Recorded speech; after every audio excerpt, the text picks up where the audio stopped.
Tomorrow, the continuation is taking place of the budget debate for the budget 2016 in Parliament. A very important and crucial moment.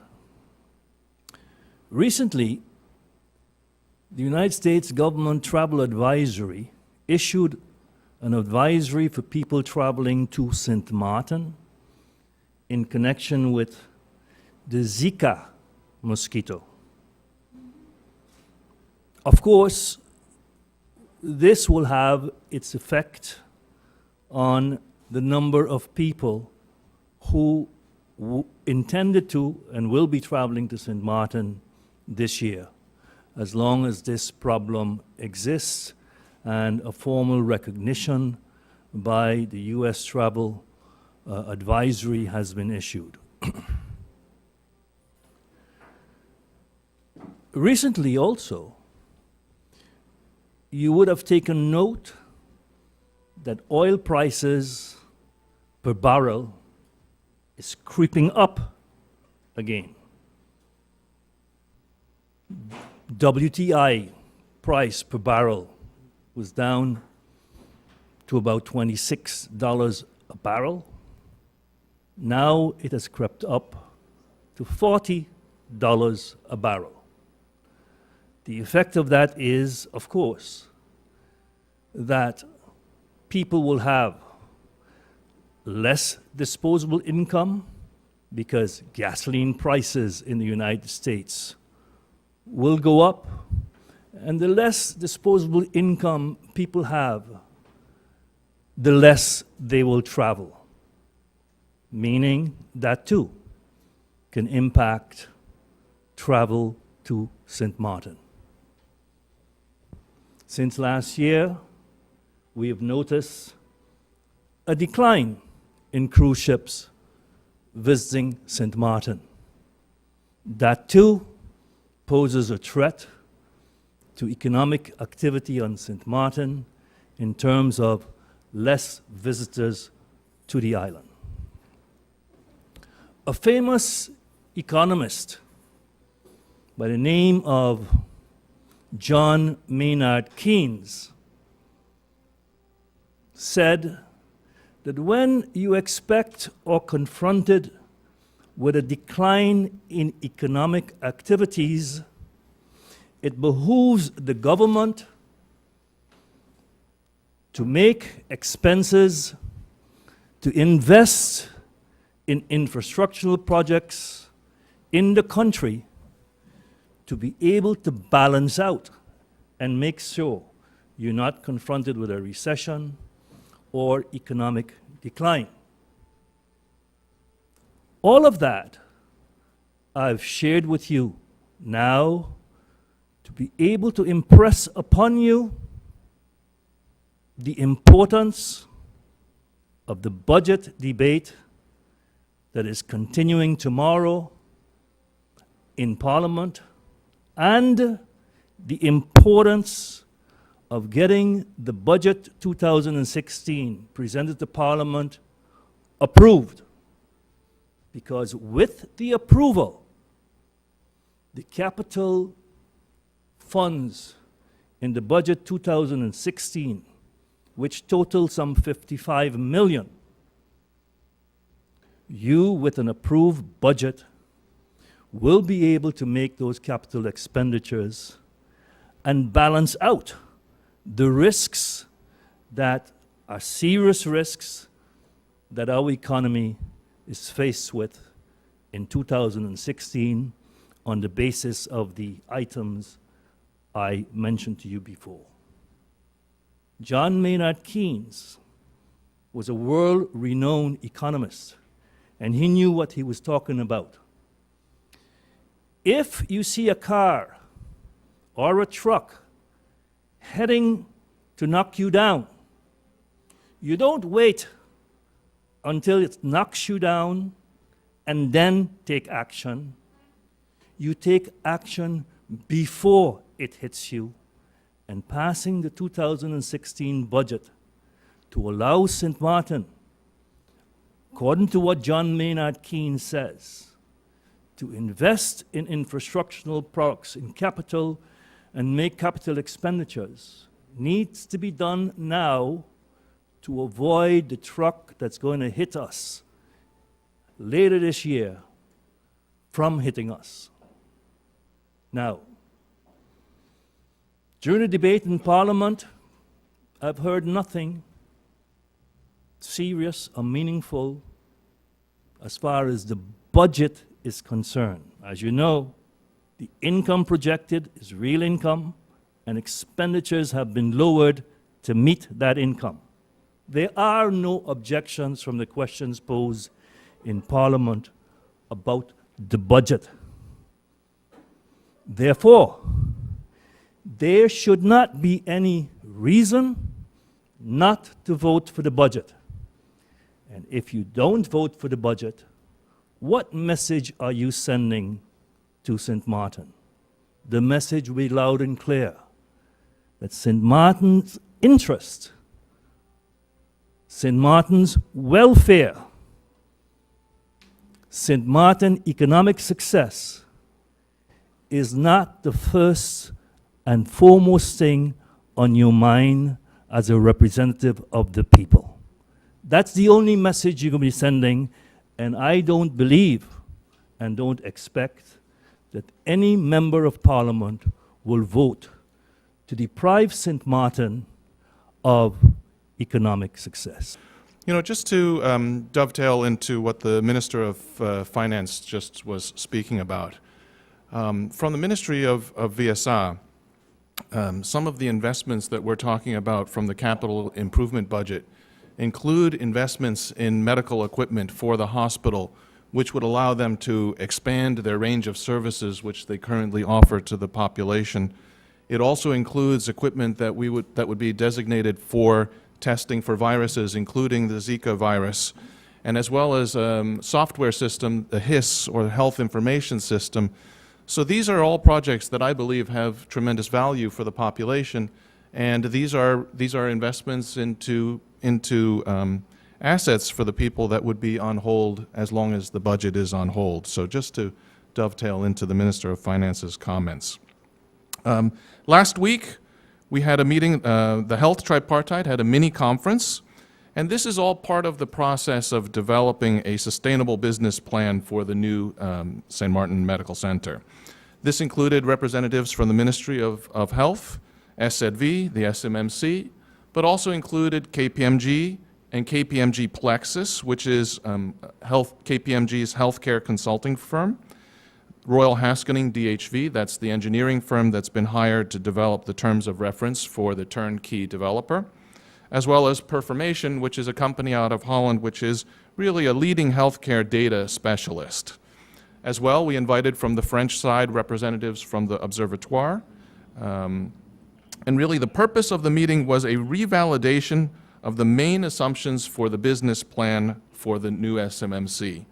So our conversations are really focused on making sure that we're able to provide high quality, accessible, and affordable health care and close to home. I think that being close to home is a critical part of health care and people's well-being.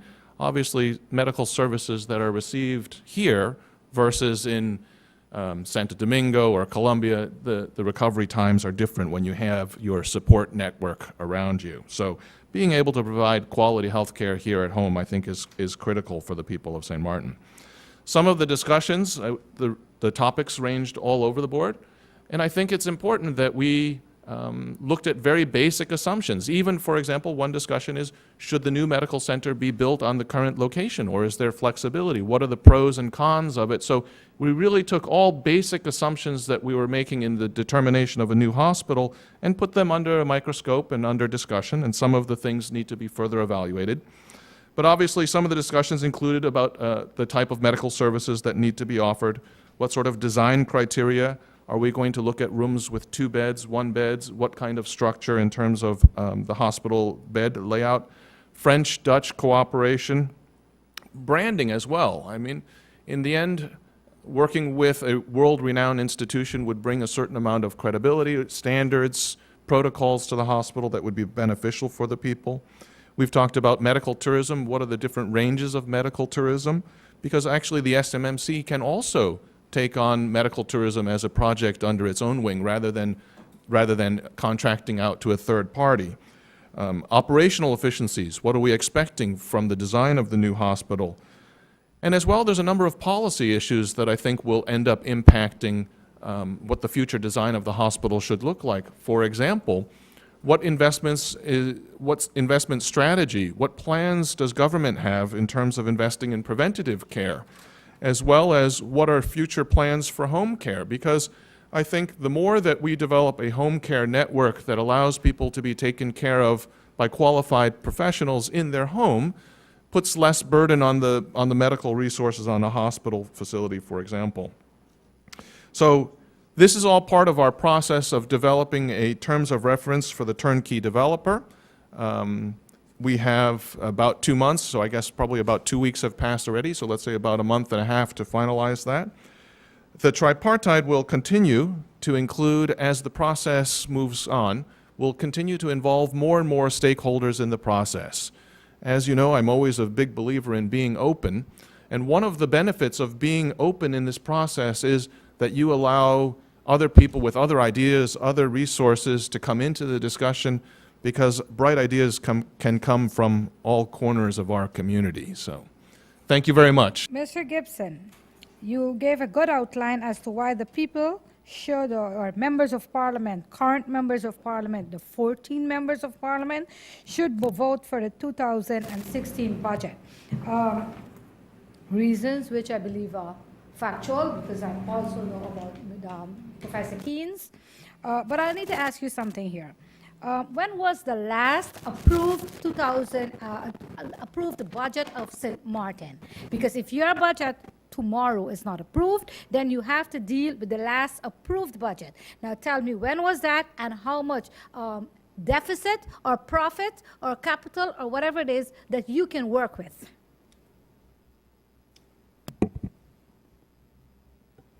The last approved budget that St. Martin have is budget 2014. The problem with budget 2014 is that it also had revenues projected in that budget that turned out not to be realistic, and the budget 2014 ended up with a deficit of 20 million guilders.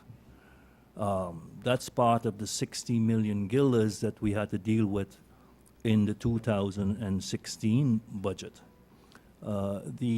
Tomorrow, the Parliament is continuing the debate in the second round of the budget. I cannot say to you now, as you suggest, that tomorrow the budget has to be approved. It all depends on the process that takes place in Parliament. Is the Prime Minister taking questions? I believe he will be. Prime Minister Marlin, are you taking questions now? You're just in time. All right. Prime Minister, there have been a number of radio programs, people on Facebook, criticizing your choice, or your decision, I should say, to meet with MP Lloyd Richardson, who made contact with you while having lunch at a restaurant last week to discuss or to have a meeting.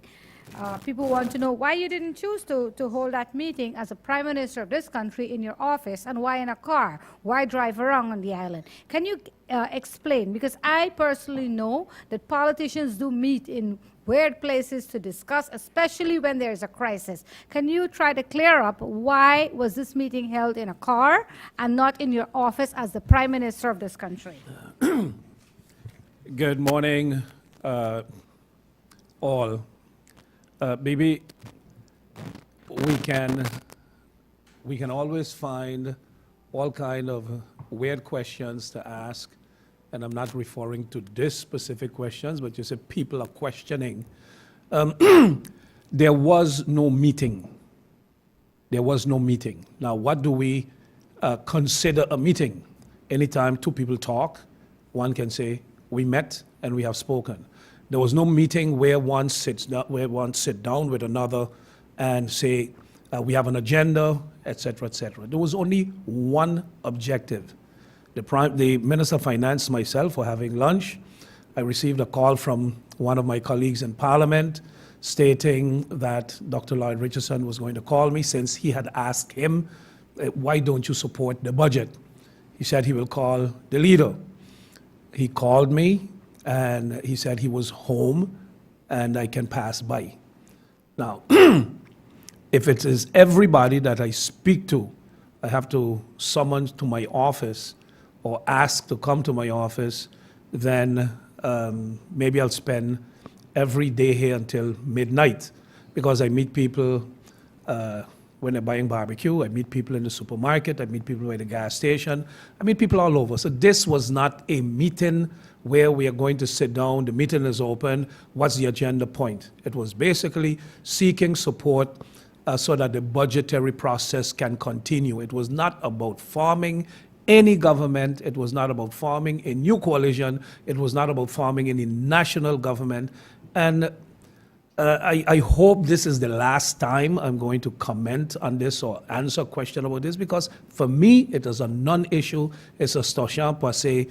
There is no discussion about it. Of course, there are those who wanted to misuse the opportunity to make it look as if, hey, the Prime Minister was sneaking behind his coalition partners' back. And they used others to forward their agenda to make it appear as if something is going on. When in the final proposal, or the primal proposal, when the leader of the UP threw out, let's form a government based on political parties. National Alliance, DP, USP, and UP, and leave all independent members out. UP will get the seats that are held by the independent members. At no point in time did he include what they now call themselves Super 7, or sounds more like a supermarket.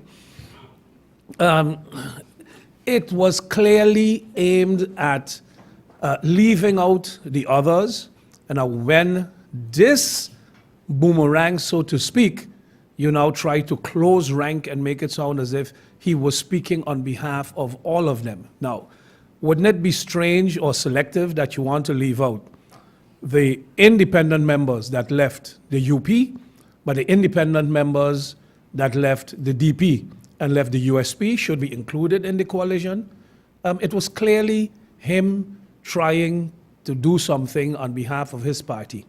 Interesting is also that nobody speaks about that today, but when this government got in office on November 19th and immediately started working on getting the election date postponed, it is the same UP that went on a massive public campaign. They took it to Rome, to the Pope, they took it all over the globe, that the human rights of St. Martin people were being trampled upon, that people had a right to vote, and we should not deny them this. There are others who joined in on them, joined in with them in a campaign that this is wrong, we cannot trample on the rights of the people. Now, if UP gets an opportunity to be in government, all of a sudden now it becomes right. All of a sudden, if UP will form part of the government, the same UP now is prepared to postpone elections, not for 6 months, not for a year, but until 2018. Now it's good. If the UP is in government, then things are good. And I want to basically end on this note and hope that we can move forward and focus on the things that this government is doing and intends to continue to carry out for the people. There's an action program. Basically, if one look at the capital part of the budget, one would see that monies have been earmarked in all the ministries to get quite some things done for the people of St. Martin. And that is what is this whole tug of war now. make sure stall it, make sure prevent them from scoring a touchdown, and that is their good political right. That is their good right to do so. Try and make this government not look good, because the UP was in government for a whole year, since 2014. It took them 9 months to get an entire council of ministers in place, while it took us actually weeks, you can almost say. It has taken them 9 months to plagiarize. Half of their governing program was plagiarized from the red, white, and blue governing program. And then in 1 year, you did nothing. Now you have a government that has an action program that has put things in place to get things done. They had no balanced budget. They got an instruction from the kingdom government. So against that backdrop, you try to muddle up things, and I'll take the discussion from government governing, government moving forward, and all I say we have is basically a delay in the approval of the budget. If they do not want to lend the approval this week, today, tomorrow, the budget will be approved. There will be a majority. Mr. Matza is not going to remain in custody from now until September 2016.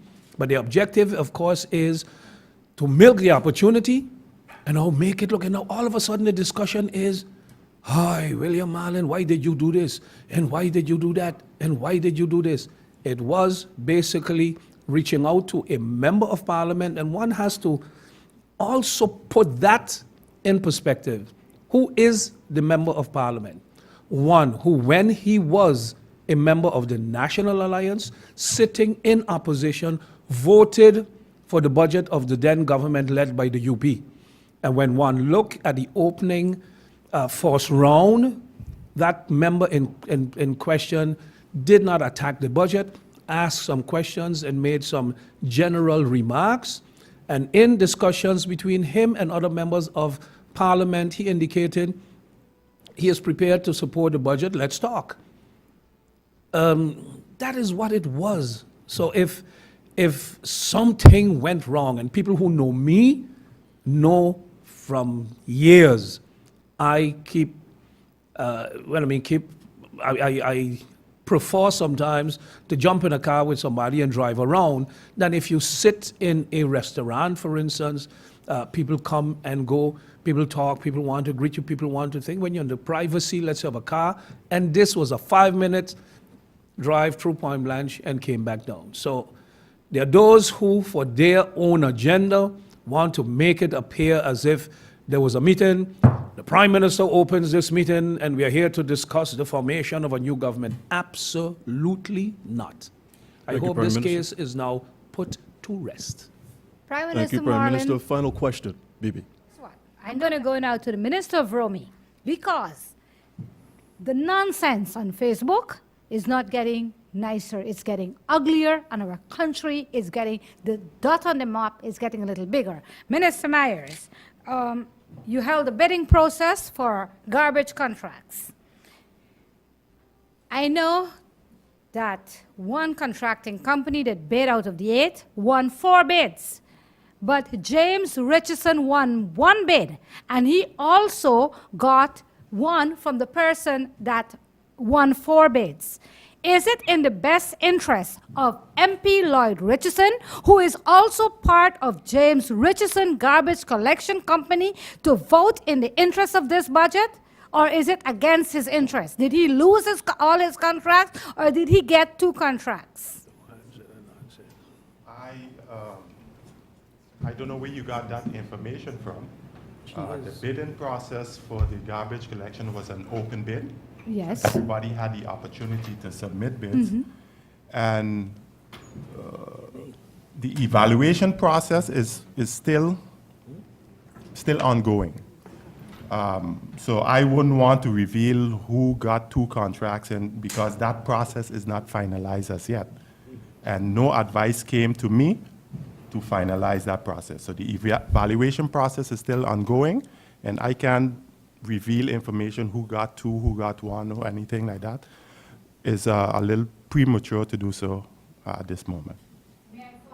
Question No, you on that same. cannot. And just keeping in lines with the rules of order as you are clear of and you have signed off on, let's try to keep our demeanor to a certain level.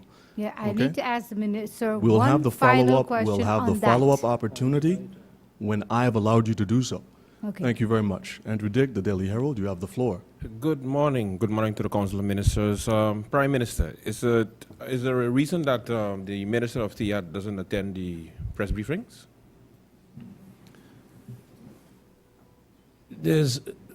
I would have no answer to this. At least there is none given in the Council of Ministers. For the same reason, anybody can ask, is there a reason why the Prime Minister walked in late this morning? Is there a reason why the Minister of Vromi walked in late? Is there a reason why the Minister of Education walked in late? Ministers are oftentimes caught up with doing things. The minister has been in press briefings, that I know for sure, and the minister has been abroad on several occasions, more than any other minister. In every cabinet, actually, the ministry that travels the most is the minister of TIAT. That is where, in that ministry, most travel takes place. So there is, as far as I know, no reason, and for sure not one discussed in the Council of Ministers, for the minister not to be present. But as one of the things that I've always said to members of the press, if you have a question for a particular minister, the minister works 5 days a week, has an office, and you doesn't can answer. She doesn't contact the minister.